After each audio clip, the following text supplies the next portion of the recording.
أعوذ بالله من الشيطان الرجيم.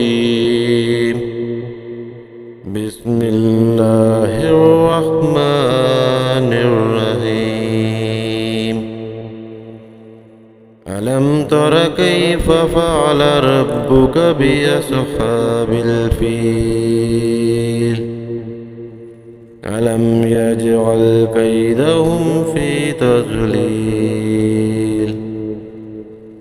وأرسل عليهم طيرا أبابيل ترميهم بحجارة من سجيل فجعلهم كعصف مأكول. صدق الله العظيم.